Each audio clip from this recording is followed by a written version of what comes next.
বন্ধু, তোমার সাথে আমার কিছু কথা বলার ছিল।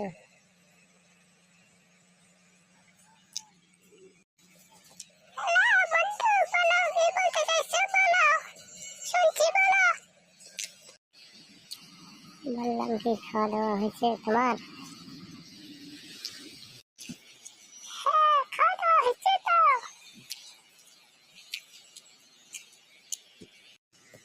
একটা কথা বলবো।